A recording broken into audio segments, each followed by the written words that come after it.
My name is Alex Minami. I'm the co-director of programs and partnerships here at Seattle Opera, and it is my sincere pleasure to welcome you, in many cases, welcome you back to Tagney Jones Hall, which, as you know, is located on the ancestral homeland of the Coast Salish peoples, whose ancient and ongoing stewardship of this land and its waterways we acknowledge with respect and gratitude. Well, there's a sort of buzz in the air here at the Opera Center. It feels very electric, I was saying earlier, and the reason is because we are very excited to be premiering in just over 2 weeks the opera Fellow Travelers. So, rehearsals are now underway. The cast is all here. The orchestra was here earlier today. And we're particularly excited about this show for 2 reasons. One is that this is the very first LGBTQ-themed opera ever to grace the main stage here at Seattle Opera. It's kind of surprising. It's Seattle. Like, what took us so long? But we got there.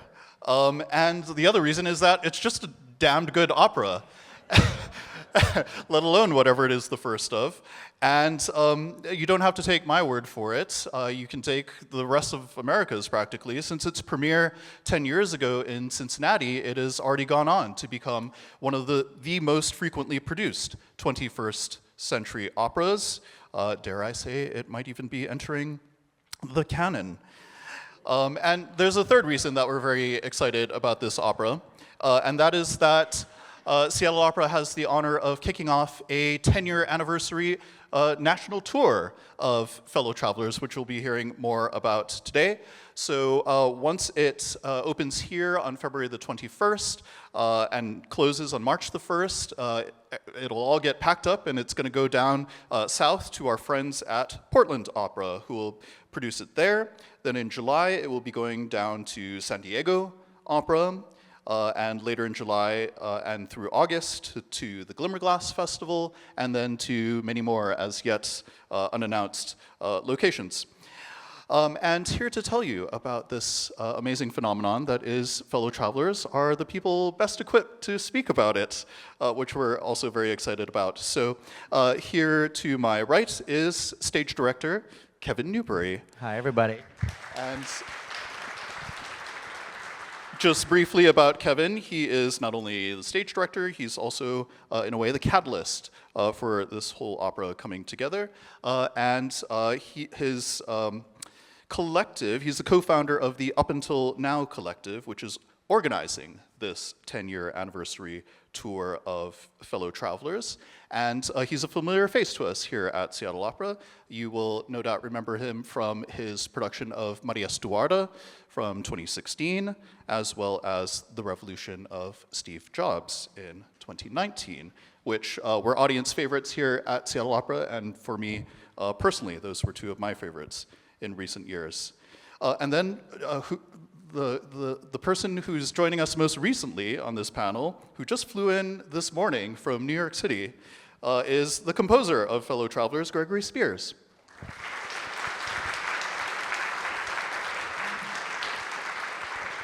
And he had to fly in today because he teaches classes at NYU, so that's one of the items on his resume. And Gregory Spears is a composer not just of opera, but he composes across many genres.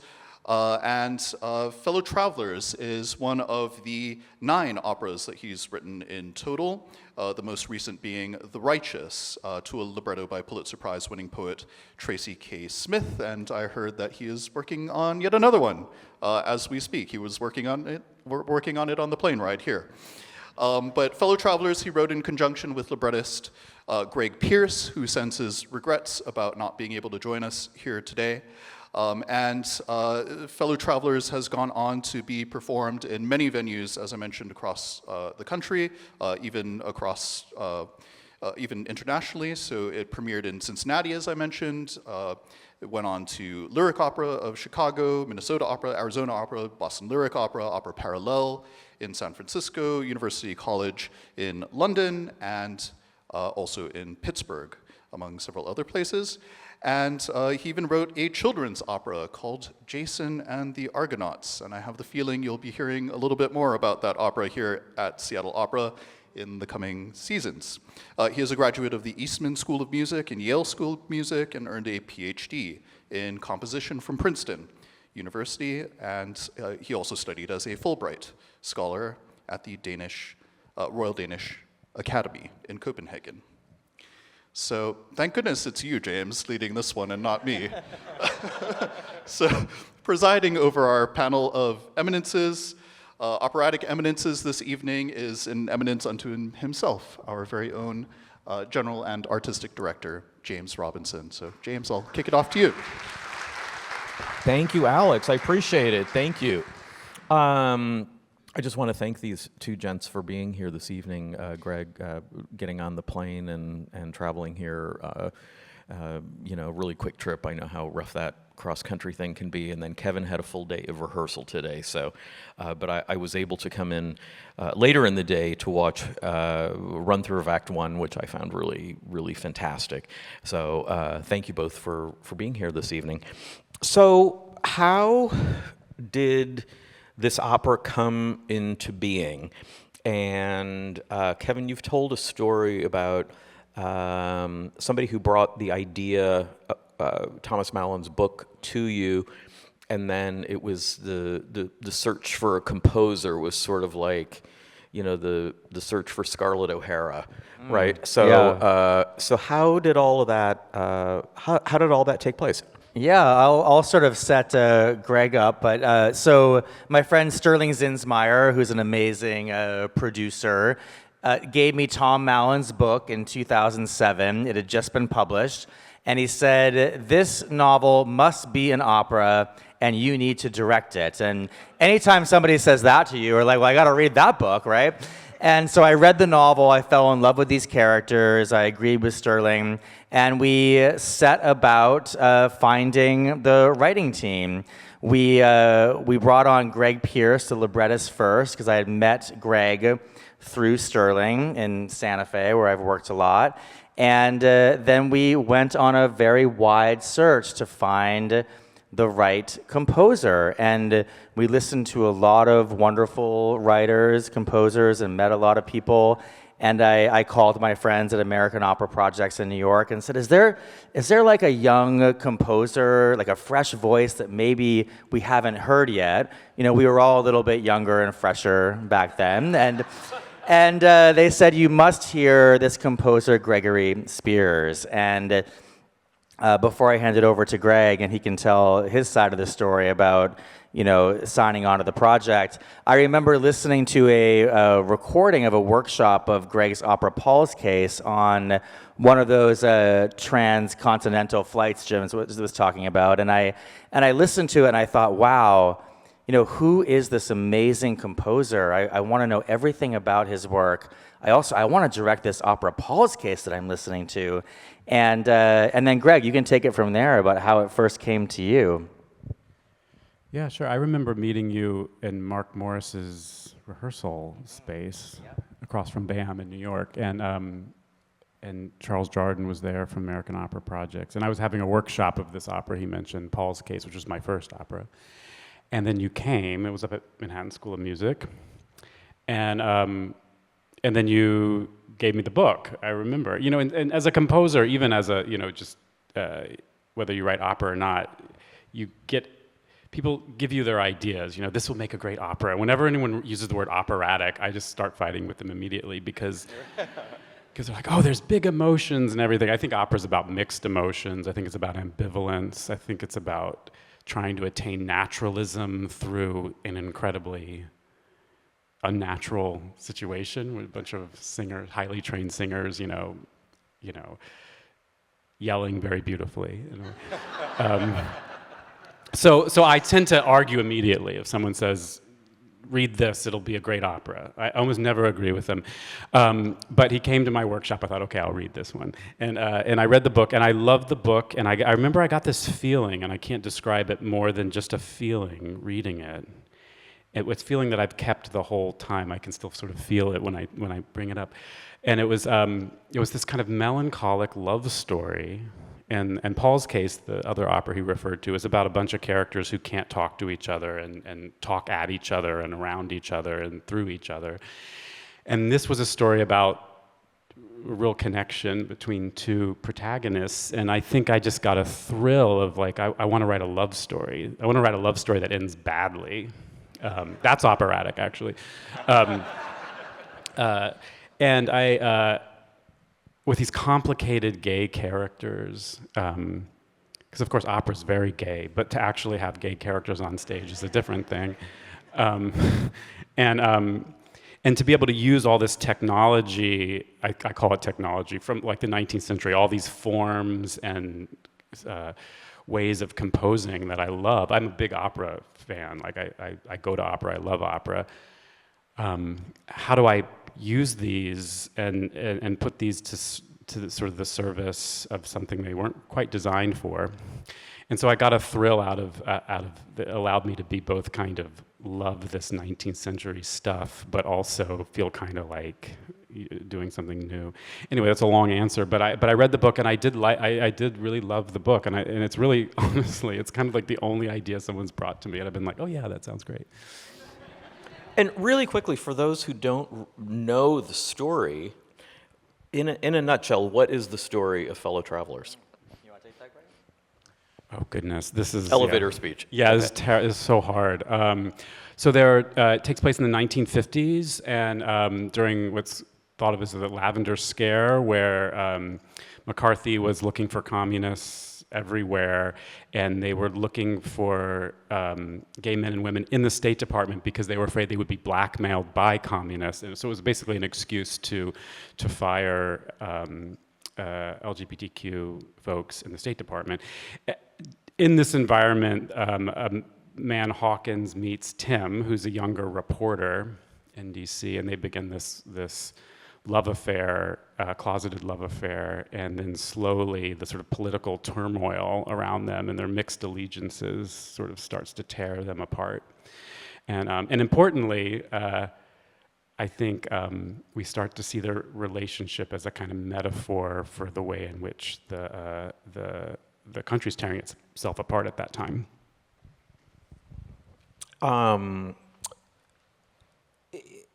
So this opera has been around for 10 years now, and Kevin, you've been with it, and obviously Greg, you've been with it. How has it changed, either the piece itself, or how have you changed in the way you view it and the way you interpret it, or the way it's performed and presented? It's one of those things where when you're doing, both Kevin and I kind of share the same thing, having done a lot of new operas, and when you're with them for a long period of time, they do change, they do evolve, your opinions of them change. So can you talk a little bit about that? I mean, I was actually sharing with our cast today in rehearsal that I sometimes feel like every relationship that I've ever had is somewhere in Fellow Travelers, right? I've been Hawk, I've been Tim, I've been some variation of the two of them, and every time I come back to the piece, I see it through a new lens, and I rediscover it, from the perspective of the person that I am now. And I always find new things in it. I think doing the piece right now when, our LGBTQ plus history is, our administration is actively trying to erase our history and to prevent us from sharing our stories and cutting back our arts funding, all the things that we know are happening in this country right now. And it has a particularly special resonance to be doing it at this moment. Unfortunately, I've been saying a lot that it's the right story for the whatever time this is. I wouldn't say it's the right time, right? And I've also been really interested in seeing how the opera and the story has played around the country. And it's exciting when it's a big hit in New York and Chicago, but it's equally exciting when audiences respond to it in a more conservative town like Norfolk, Virginia, or we played several cities in Arizona. So it's been a powerful thing to watch how this opera affects people around the country. And for me personally, I just feel like I see a younger version of myself on the road every time I do it, but I also come at it from the perspective of who I am now as a 48-year-old queer artist making art in this time.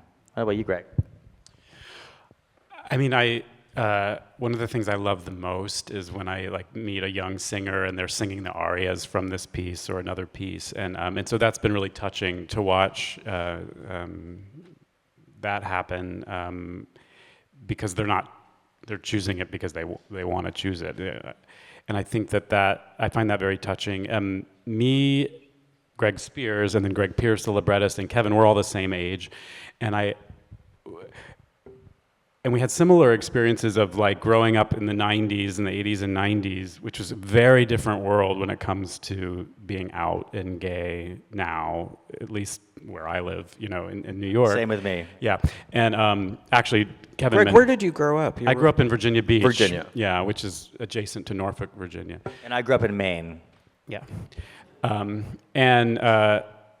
And so there's something for me, as the piece ages, we sort of move into a different world where actually I think it becomes a little harder to relate to for a certain kind of audience in a certain big city to the experience of the closet and it's a kind of history that's forgotten before it's been remembered. The history is kind of in the closet.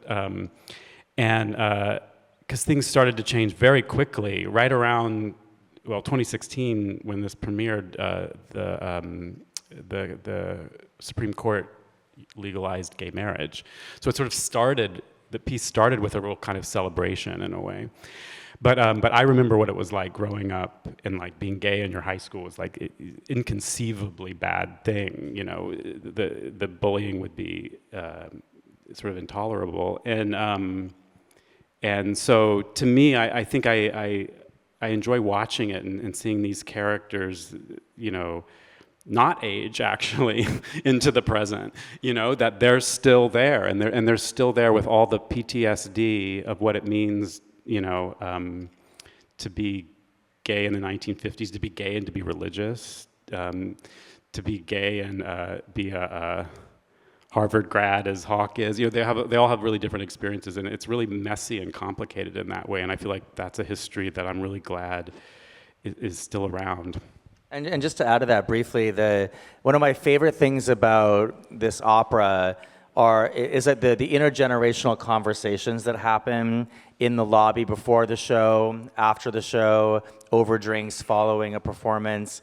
And I love seeing our community, and that's everyone, our queer community, our allies, maybe folks that don't necessarily have any relationship to this history, and to experience the stories that get shared across generations is always incredibly moving. Mm-hmm. It's interesting that you should talk about when this was premiered. So this was 2016.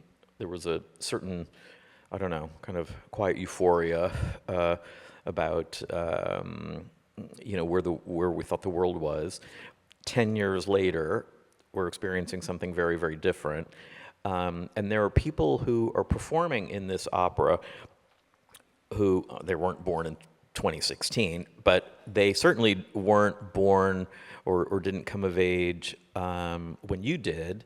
So is part of the process educating people on the history of, and I don't want to say just the rights that were fought for, but what was it like? I mean, I remember when I was a teenager, actually more when I was in college, and I think, Kevin, you talked about this a bit, that the only stories that were ever told about gay people were tragedies involving AIDS. And there were never any stories that celebrated anything because it seemed like everything was doomed. Now this is a story about love and betrayal, so it's good opera material, right? Because every opera is basically about love and betrayal, and death, although there's no death in this really. So do you find that when you're working on this and talking to people about it, particularly to younger generations, you have to give them a little history lesson? Sort of like this piece is important because there's a direct line from the years we're talking about, 1953 to 57 in here, to the 60s, 70s, 80s, 90s, and today. Yeah. Do you want to start, Greg? Or? I'll just say something really pretentious, and then I'll let you continue. I'm a big ballet fan, and I'm a big Balanchine fan, and he would always say, do the steps and the character will emerge. Like, don't act, don't be the character, just do the steps. So if I stood up and I did a beautiful bow properly, I would seem like a, 17th century, courtier or whatever.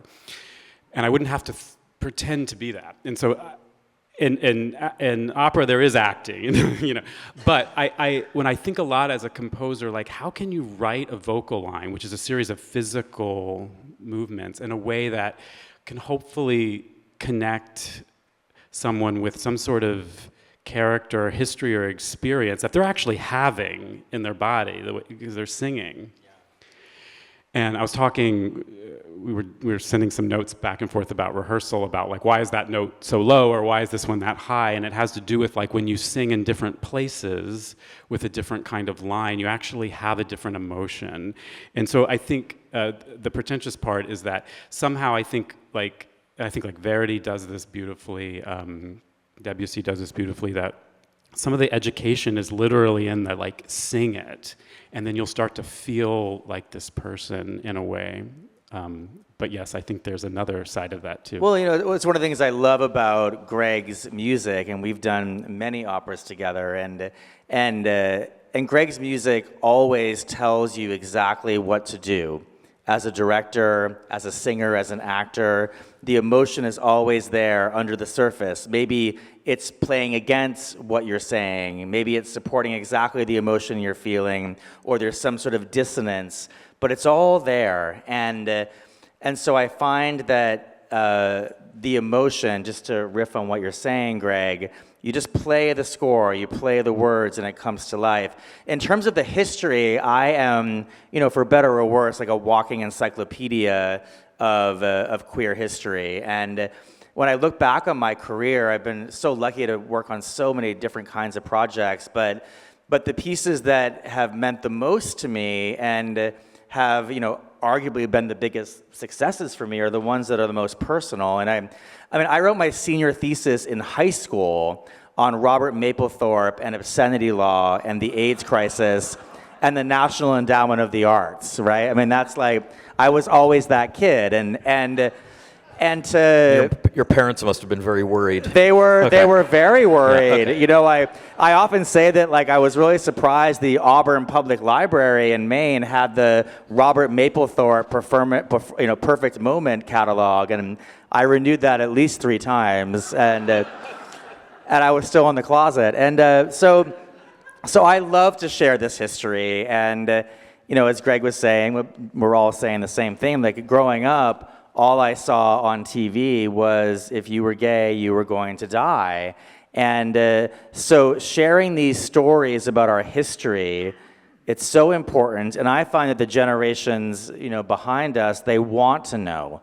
They're insatiably curious, but are not always sure how to ask. And a piece like this opens that door for people to have that experience. And last thing I would add to that is that portraying intimacy between 2 men in particular has always been really important to me, especially in this work. And the love scenes they're tender, they're intimate, they're, can I say they're a little sexy, The Heated Rivalry is the most popular show in the world right now, everybody. So, and that's been really important to me too, to have that intimacy on stage, served by the beautiful score that is the underpinning for all of it. We've been talking a little bit about that in meetings as we're promoting the piece, that we always give advisories these days, like strobe lights, gunshots, possible nudity. And I said, can we change that to probable nudity? Just thinking, capitalizing off of the heated rivalry thing. Don't quote me. But anyway, so getting back to just sort of like the creation of the piece. So when you're working with a librettist, for example, in this case, Greg Pierce, and this is how many times have you worked with Greg? Just the single time, actually. Just this single time, yeah, okay. yeah. So what was that process like? And then again, taking a novel that's a bit sprawling, a bit complicated, that's rich in history and details, and how do you work with a librettist and say, we've got to distill this thing down and turn it into something that is, well, operatic, where the music is, I believe the music is always the driving force in opera. So what was that process like? I remember talking to Greg, and Greg and I just immediately got along. There's kind of two composer librettist relationships. There's the kind of best friends, and then there's the dysfunctional, screaming matches and stuff. Spill the beans. Okay, Yeah, let's hear it. yeah. Okay. I have no idea what you're talking about. And just to be clear, I just don't do the second one. I'm always good friends with my librettists, and if I'm not, then I won't make it through. And he's very mild-mannered. I just immediately liked Greg, and very careful and very sort of technically assured as well as a playwright.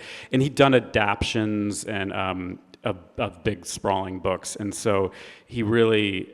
I still marvel, actually. The CD liner notes has the whole libretto, and it's really concise in a way that I realize how hard that is to do. But I told him, write a play. I remember saying that to him, don't write an opera, write a play, which was something that I knew was going to make my life hard.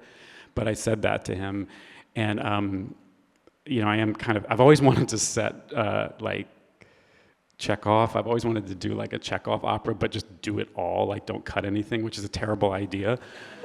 But I like the idea that the words cause a problem for me, and I have to develop techniques, and that's the innovation. It comes from necessity. It doesn't come from sort of pretense or excessiveness. Or shock or anything like that. It's okay, the opera librettos are not written this way because these are the techniques that you use to make an opera. Okay, so if you write a libretto this way, you have to develop new techniques. So he wrote a play, and I got it, and I'm I don't know how to do all this dialogue, and then I sort of had to fight my way through it. So, and then we would do things, because sometimes composers know things that it's hard for a librettist to know. So for example, Greg wrote 3 scenes at the end of the opera, and there's a scene where this bad thing happens, and it's between Hawk and Mary are talking about it, and then there's this the next scene is Mary telling Tim about it, and then the next scene is Tim getting really upset. And I just couldn't do it, because in opera the problem is that the audience gets ahead of what's going on. You're I know where this is going, and it's going to take 12 minutes to get there. And so you've lost everyone at that point. And so by the end of the scene, there was nothing, it would be a great play, but by the end of the scene, because time gets stretched, by the end of the first scene, I couldn't do the next 2 scenes because everyone would be ahead of me. And so I just put them on top of each other, because that's the great innovation of opera, is that it can control time in a way that, forgive me, I'm sitting between 2 brilliant directors, is very, very, very difficult to do in theater. I can control time with incredible precision. I can have a line split, and then someone says this word and that line between these two, and then it comes in, and that word, lines can get interwoven in a way. And Mozart did this beautifully in Figaro. And so I asked Greg, can I just put all 3 scenes on top of each other? And so that's what we did. And that's one of the great things about opera, is that it's that simultaneity of events, right? It's I always say it's, working with people who are unfamiliar with opera. You have to tell them that you can proceed vertically, and you don't have to be horizontal about everything. Does that kind of... Absolutely. And what's interesting is this is where the technology of opera intersects with life, because life, people don't wait for you to finish your line. You know, it's more like Robert Altman film where everyone's talking over each other. And you can do that in a way that's very carefully controlled. And so it's where the control and the artificiality of opera actually approach real life in a way that's hard to do in a play. And these things fascinate me because, you know, composers, we study counterpoint all day, and that's what it is, actually. It's like, how do you get two voices to interact in a way that doesn't require one to say something always and another to respond? So we did a lot of combining, or rather, Greg would write two things, and I would just weave them, I just put them together, and then, of course, I'd have to go back and say, I can't use all the words because there'd be too many words. Another scene where that happens is where actually, I'm just realizing this now. The first time that happens is when they have their first kind of night of, you know, they spend the night together. And we call it the Bermuda duet. And it was a double aria where Hawk says how he wants to take Tim to Bermuda, and he's excited because he wants to go and like hook up in the bushes with whoever he finds there, you know. And Tim is saying, I want to go to Bermuda, and he has this like really like marriage fantasy because I'll like read books on the beach, and you know, and so they have these two beautiful visions, or I don't know if they're both beautiful, but he has these two visions of what's going to happen, and they're completely different. And so in this initial connection, you can tell that they're like living in different relationships already right at the beginning. So again, I couldn't do it so I put them on top of each other, and they sing these visions at the same time to one another, not hearing one another. So it's where the sort of problem of multiple scenes can actually give you a kind of foreshadowing that like this isn't going to work, even though the counterpoint kind of works a little bit in the scene. Even though they sound so beautiful together, they want different things in that moment. Yes, they're diverging already right at the beginning. And then the scene I was referring to before, where there's three scenes on top of each other, is when they break up. So now, as I'm saying this, I'm realizing these two scenes, it's the very beginning and the very end, where they sort of, again, start talking past each other, and disaster results. And that's so fun to direct, right? That kind of compression and of time, and these moments in the piece were such a joy to put together and a challenge to put together, because one scene folds into the next, and suddenly an interrogation light comes in, and now Hawk is telling Mary what he did in real time as he's doing it, and that kind of theatricality is just so exciting as an artist to bring to life on stage. Yeah, because it's film, right? That's what we see in film all day. And Broadway is the counterpoint layers in a way that it's fun to use this, again, this old technology, this old opera stuff to do that, because it's how we experience narrative these days. So the opera is based on the book by Thomas Mallon, and Kevin, you gave a little, you know, insight into how that was brought to you and all of that stuff. Was Thomas Mallon involved at all in the creation of the libretto, or did he just say, "Don't screw it up, you know, have a good time"? I mean, what was that all like? He basically the latter. Like he just trusted us, and he just said, you know, like, good luck. And he gave us two pieces of advice. I remember one of them, but maybe there's another one. Well, didn't he? One of them, the one I remember, is he said, "Don't make fun of Tim's religion," which is something he wouldn't have needed to say. Because in the story, Tim is a devout Catholic. Yes. Right? And so he said that, and then what was the second one? Do you remember? That's the only one that I remember, was to take Tim's faith seriously, and that we had his blessing to. Yeah. And he also said, "I don't want to be directly involved. I want to come and hear it, and I wish you well." And that's what you want to hear from someone whose work you're going to adapt, is I believe in you, have at it, and I'll be at opening night.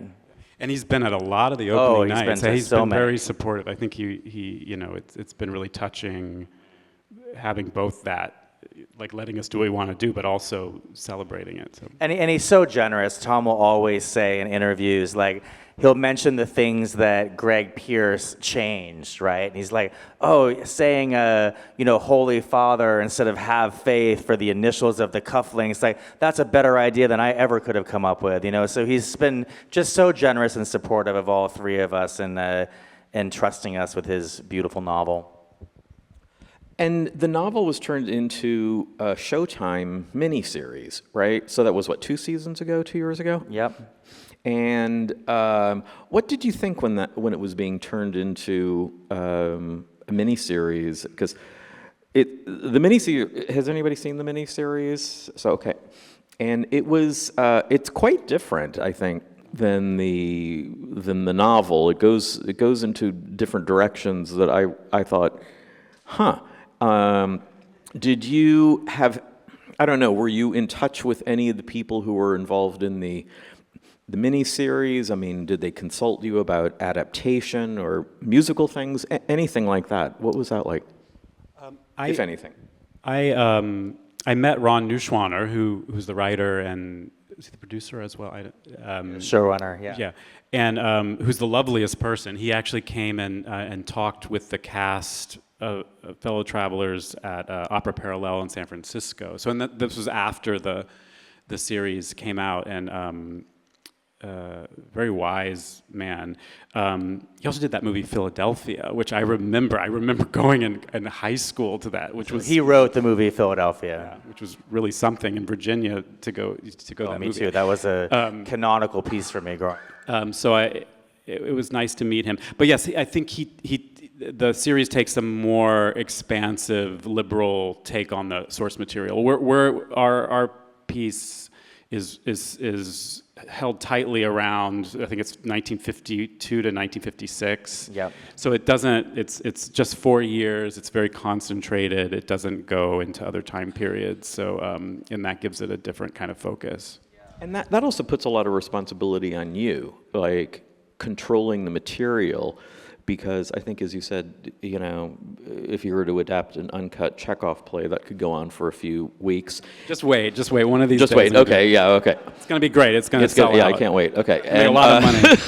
Right. So when you're writing something like that, I always say the trick to a really good libretto. There are exceptions, of course, but when librettos come my way and I look at them, and the librettist will say, how do I do this? I always say, okay, get rid of the adjectives and adverbs. And because I don't, and my sort of rule of thumb is it takes between 3 to 5 times as long to sing something as it does to say something. Yeah.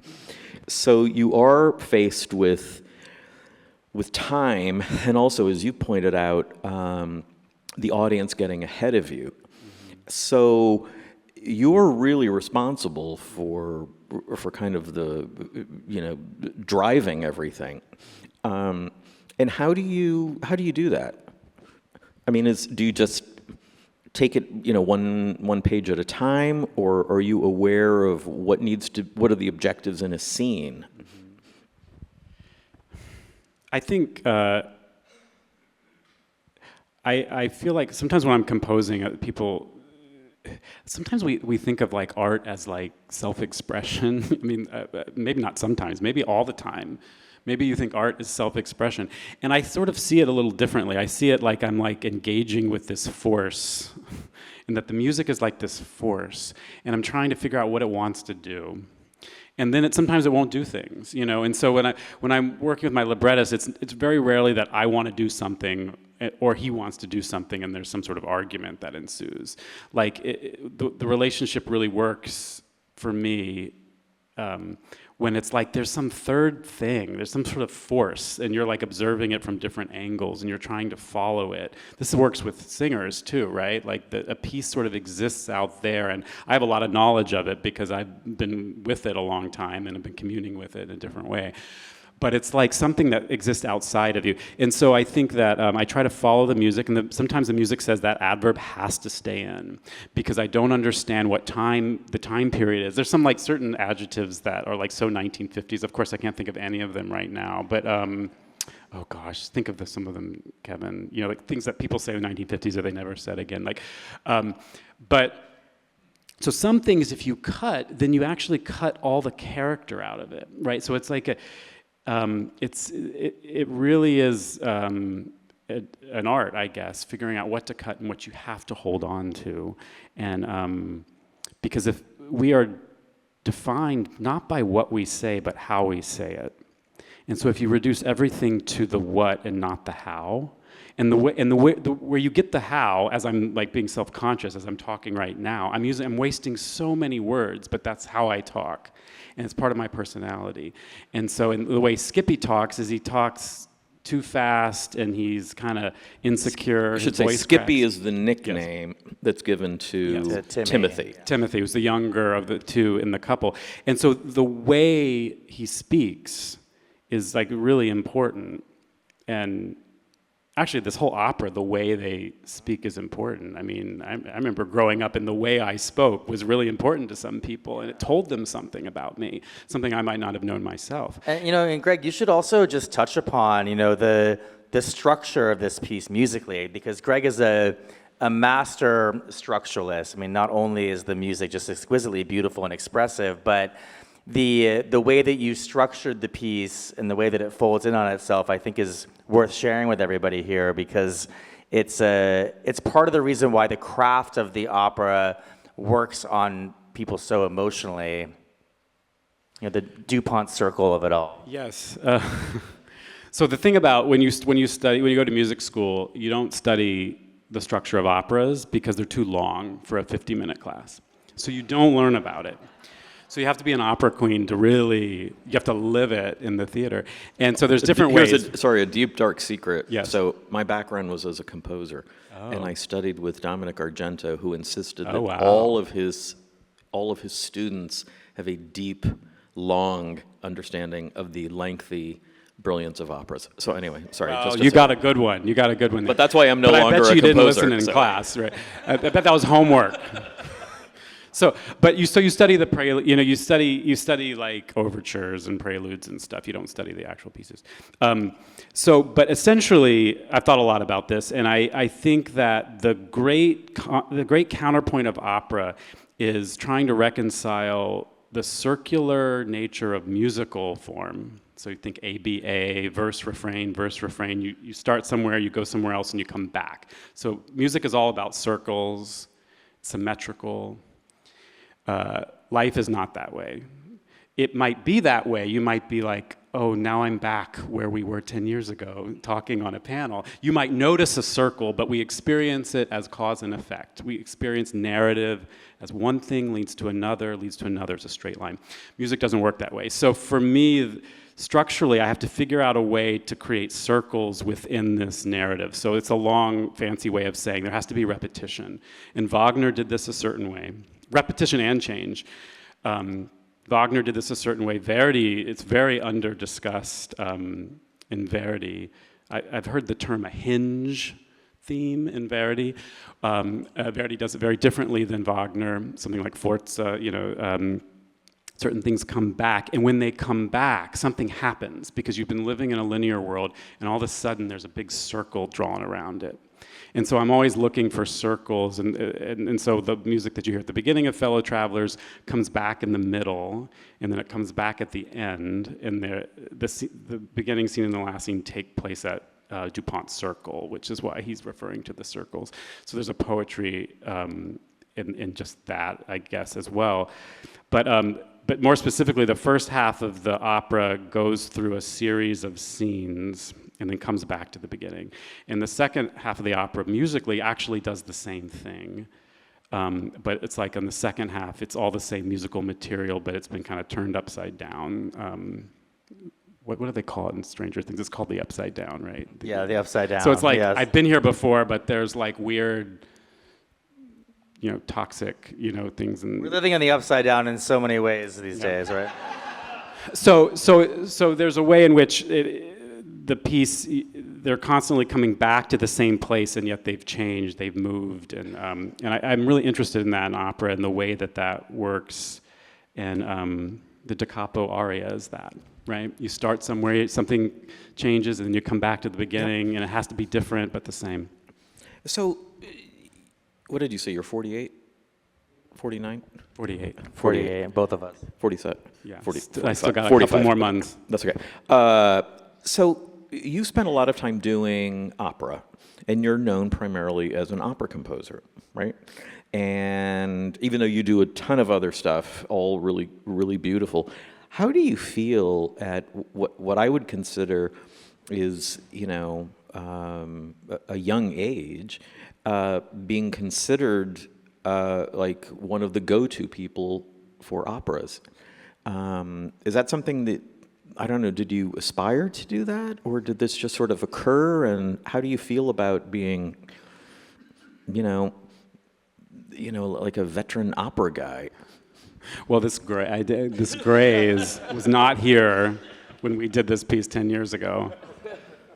I feel very lucky. When I was in music school, all my teachers were writing concertos. Like the late 90s, it's like you wrote concertos. You wrote a concerto a year, and that was the way forward.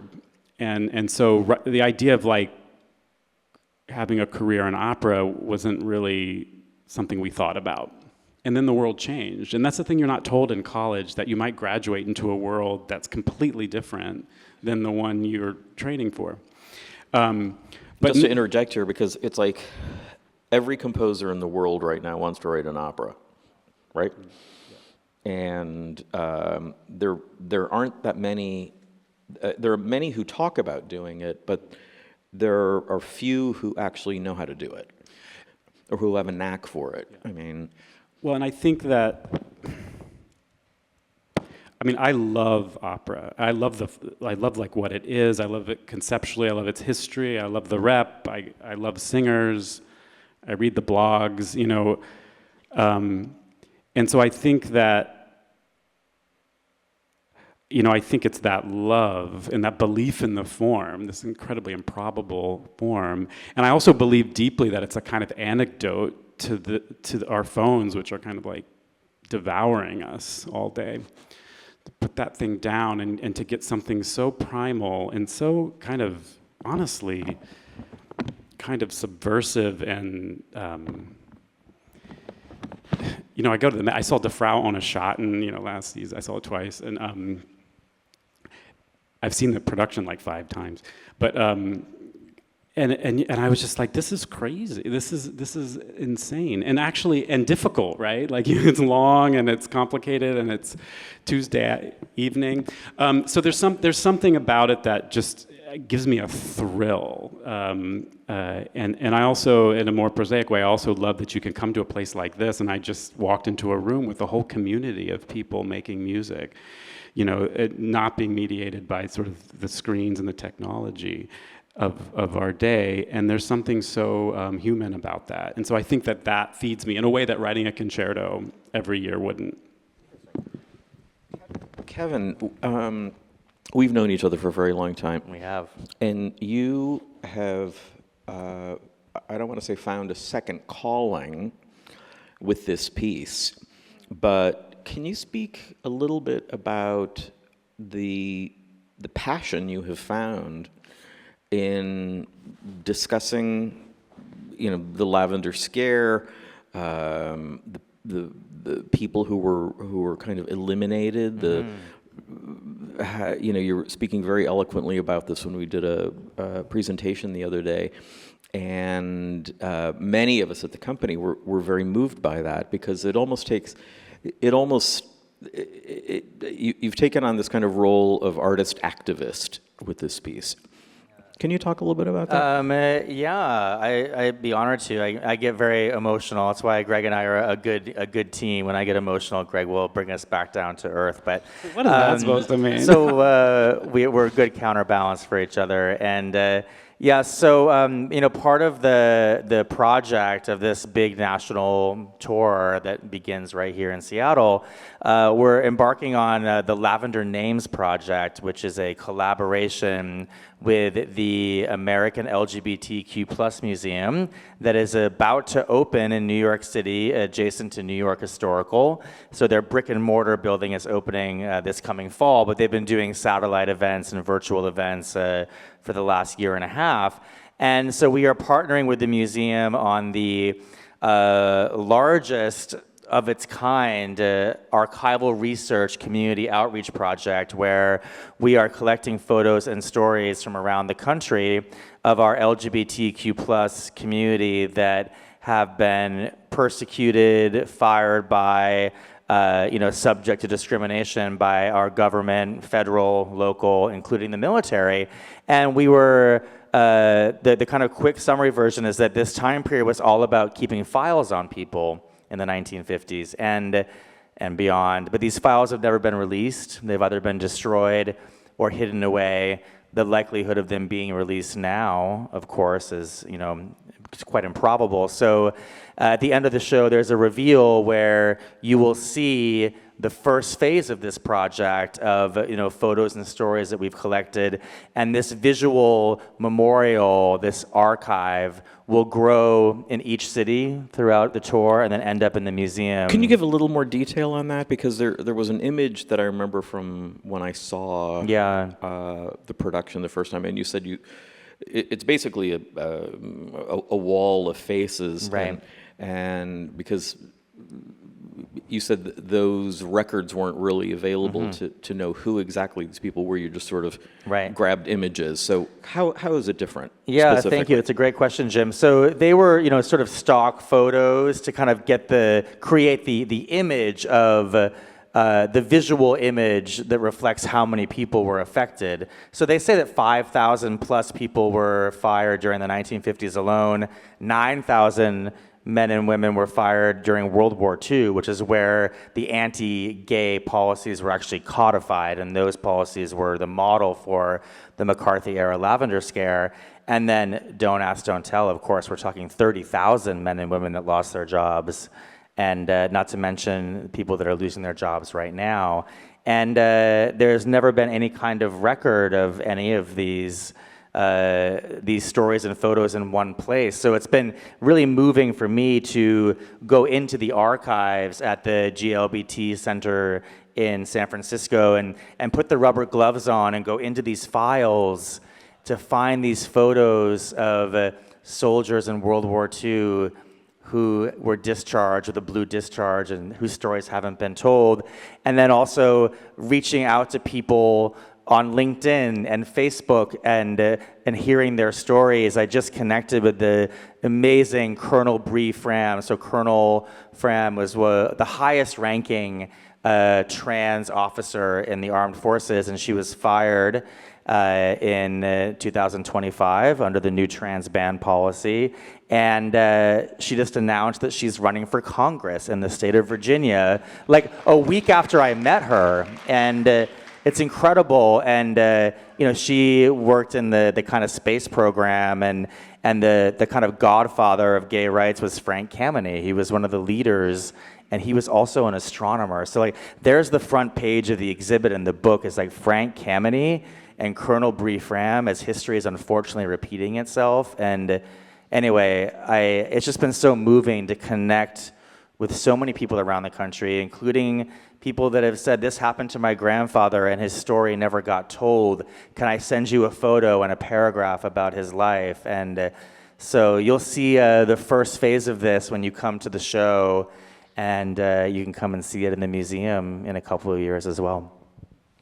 It's interesting. We do, in the opera business, we do a lot of, what we would call co-productions. So a consortium of companies may come together and share expenses in order to present a title, Bohème or Carmen or whatever. We do that a lot. That's pretty common. This is a little different. So we have engaged up until now, which is a production company, that is embarking on this multi-city tour celebrating the 10-year anniversary of this opera. Can you talk a little bit about how that model is different and what you hope to achieve moving forward? And is this something that might set the tone for future collaborations with other organizations down the road? Thank you, Jim, for that question and for being our partners on the inaugural production. So my producing partner, Jecca Berry, is here as well. You should come and say hi to her after our conversation today. So Jecca and I both come from several different facets of our entertainment industry. So I love opera, and I've built my career in opera, but I also direct film and television, and I've done a couple of rock and roll tours. And Jecca has toured theatrical productions all around the world. And in the theater world, as most of you probably know, like a hit musical or a hit play will travel all over the country from city to city. And so we thought, why don't we use fellow travelers as a kind of a barometer or a launching pad for this sort of model, because there was an industry-wide consensus that it was the right property to the right IP, I guess we're IP now, Gregory, to travel around the country because it speaks to this moment. It's 9 in the cast. The orchestra is, we can work with an orchestra in each city. And the goal is to one, bring a cohesive ensemble to each city, and hopefully save money. So our, the ecosystem of our opera industry right now is struggling in many places. So how do we bring a product that's ready to go that can save each company some money, and then build momentum and bring the piece to as many places as we can. And I can share that one of our goals going forward, and we're talking to a couple of granting organizations about this, is to raise money to subsidize bringing the show to some of the smaller cities and communities that really can't afford it. So, it's an affordable co-production buy-in, but so we want to take it everywhere. And there's been good reception, and people are really working together around the country. And I learned so much of this from Jim. So Jim is one of my very first mentors. I assisted Jim a lot in my early part of my career. And, I owe so much of my career to Jim's belief in me back in my salad days, and continued belief in me now. But I learned so much from you in those co-productions that I assisted you on. And so that kind of background, combined with Jecca's experience touring pieces of all sizes, literally internationally all around the world, we're like, well, why can't we do that with opera? Why can't we take an opera and bring it everywhere? So that's what we're trying to do. No, I think it's like a really interesting model, because a dear friend of mine, the poet Sandy McClatchy, was famous for saying, the only thing more expensive than opera is war. And it's true. And we're all trying to find ways of presenting pieces, and there will always be an appetite for creating co-productions of, like I said, Carmens and Aidas and Bohems and all of that stuff, because that's kind of the that's our bread and butter. And I love all those pieces, audiences love all those pieces, but it's these types of works that need a little rethinking in terms of what the production model, what the presentation model is.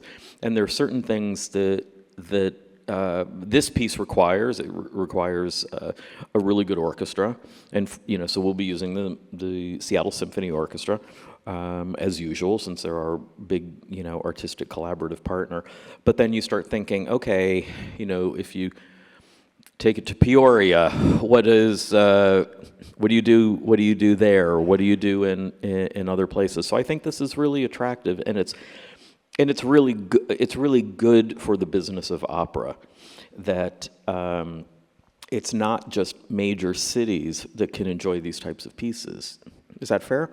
Absolutely. And how amazing that it's playing Seattle and Portland back to back. And I find that so exciting. I hope that people see it in Seattle and see 2 shows here and enjoy it so much that you recommend it to your friends in Portland and get on the train and come down and see it again. I mean, I think it's so exciting to have these 2 wonderful cities have the same show back to back. But before you go to Portland, make sure Before you go to Portland, make sure you buy come your here. tickets Exactly. to see it here in Seattle. Definitely buy your tickets here first. Absolutely. Thank you. Thanks. Just a shameless plug. Greg, what are you working on now? What is your next, or current, or next, or whatever? Because you said you were happy to be on a plane with poor Wi-Fi service so that you could actually just concentrate on something. So what's next? Oh, well, I'm writing a piece for Opera Philadelphia. It's in April, so it's due imminently, and it's a retelling of Sleeping Beauty, but it's kind of reworked by this modernist Swiss author named Robert Balzer. So the prince wakes everyone up, and they get mad at him for waking them up. So it's a kind of existential, what does it mean to be awake? What does it mean to dream? And what does it mean to have to wake up and scrub the floor again?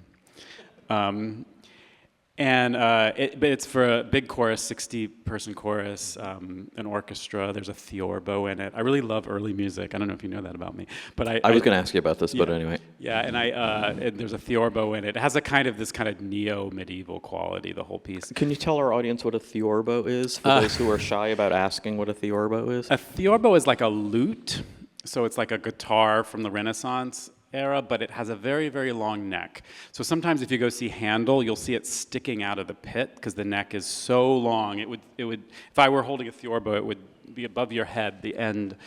And it's a very beautiful instrument. It's often like in Monteverdi. It'll be used to accompany. Requires like 2 extra seats on the airplane. Trust me. Yes. Well, actually, they fold up. It's really cool to watch them. It folds up. Anyway, I actually just finished a piece, a world premiere at the Frick Collection. They have a beautiful new hall. I don't know if you've been there. Gorgeous new hall. And so we spent a week there. We recorded the piece. And that was for all early instruments and a piano.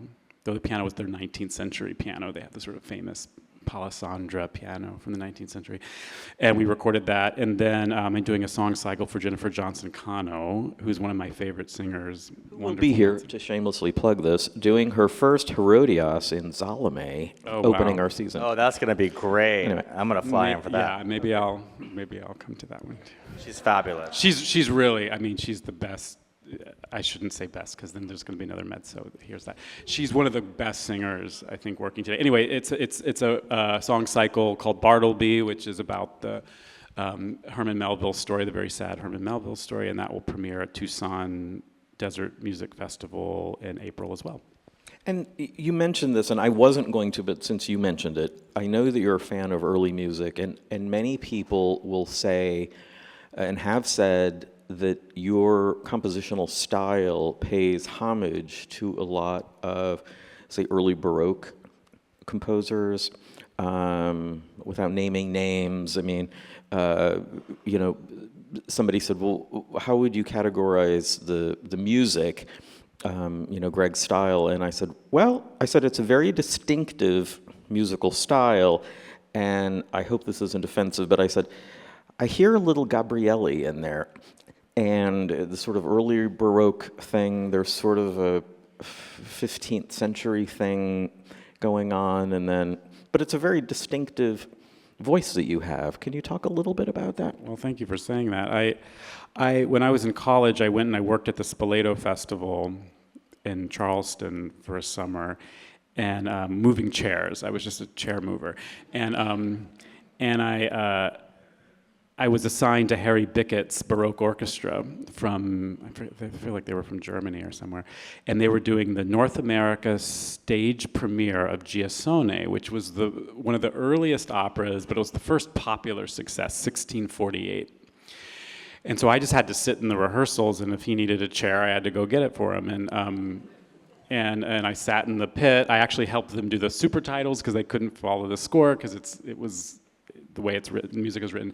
Anyway, I even get chills when I think about this experience. It just stunned me, like living with that music, and just sort of marinating in it live. And it was just a profound thing. Again, in school you can't get this in 50 minutes, but when you're sitting for 6 hours a day, listening to this and watching Harry put it together, because you kind of have to compose that music. So watching this compositional kind of recreation, kind of conjuring of this piece, it just really profoundly affected me, and I think my music has always looked for that, sometimes non-vibrato sound, that sort of gut string, wood and gut string sound. There's a kind of, another pretentious word, there's a kind of terroir that music has. And Fellow Travelers actually goes even earlier. Hawk, one of the characters, he sings with a sort of singing style that is reminiscent of troubadour music, which is like 12th, 13th, and 14th century. Very florid. Monteverdi would pick this up later. And so I think there's something about combining that very old music with, I use a lot of American minimalism, which is actually really old too now, right? It's from the late 70s. That's very retro. What'd you say? You said that's very retro. Yeah, but much more new. And so I like combining things that are just totally improbable pairings, and because I find, for me, when you do that, you kind of you end up like confusing history in a way. Like I worked once with one of the women who used to be in Anonymous 4. And I remember having the experience, I thought, when I listen to her voice, I feel like I hear the 14th century. And then if I come at it from a different angle, it sounds like a synthesizer. And so it's those sorts of contradictions. In one thing, you see opposites. And to me, I'm always looking for that kind of alchemy, and early music is always one of those pieces. It's interesting, and it's one reason why I was a little sheepish about asking you about that, because Heidi Whalson, who's the music critic of the Wall Street Journal, is a big fan of yours, and she and I were talking about a year ago, and she said, I can't quite describe it, why do I like this music so much, but she's an early music person as well. I think she's a lutenist, right. Isn't she? Oh, I don't know what she plays, but she knows all that stuff really well, and I'm glad she Yeah. So you have a huge fan club out there, by the way. So it's just, I will say, I think, for those of you who are not familiar with this piece, I think you will find it in, and I always hate the word accessible, but I think you'll find it incredibly original and engaging, and very lyrical and very poignant, because, whenever you're doing a new work, and I get this question a lot, people will ask, so what's the music like? Which is code for, is this going to hurt? And the 20th century is over. We just need to let it go. Yes, the 20th century is over. And so it's like, it's not going to hurt. You're really going to enjoy it. And but people are still having kind of a hangover, aren't they? I get really triggered by the word accessible, because I try to imagine, like, any composer like Rossini being like, well, it's accessible. Like, music is supposed to communicate. And I love a lot of music which some people might say is not accessible. Like Morton Feldman, I love deeply. And I think it is accessible. If someone locked you in a room with a Morton Feldman piece for 4 hours, you would remember that day for the rest of your life. I would spill the beans. I would tell people whatever secrets they wanted. Yeah, okay. You'd be profoundly moved. I actually make my students, we always, we have like a Morton Feldman challenge, and they have to listen to like all his stuff. No, but I think that music is always designed to be accessible. It's really hard for me to imagine any aesthetic in which that wouldn't be the case. Now it might be unusual, but accessible within the paradigm of like the 60s through the end of the 20th century, sometimes gets associated with conservative or traditional, and so that's the. I think we should say that the music. It communicates, and it's generous, hopefully. We're trying to be generous in a way, so. But. No, that's good, because, I was talking to somebody a couple of weeks ago I was talking to a singer who was doing a Kevin Puts opera, and I said, you'd be an amazing Lulu. And I said, how do you feel about Lulu? And she kind of was like, yeah, and I said, just listen to it, because it is kind of an extraordinarily lyrical, beautiful piece once you get into it, even though it's like over 100 years old. It is tough, though. Wozzeck's better. I mean, come on. Yeah, I know. No, it is. And shorter, too. There's nothing wrong with a short opera. It has been so much fun listening to all three of you. I wish we could keep this conversation going on forever, but sadly, that's all the time we have for this evening. But I think I speak for everyone here when I say that we are as excited as ever for the opening of Fellow Travelers. Thank you to all three of you for speaking with us this evening, and a special thanks to you, Greg, for trekking all the way across the country to join us here in Seattle.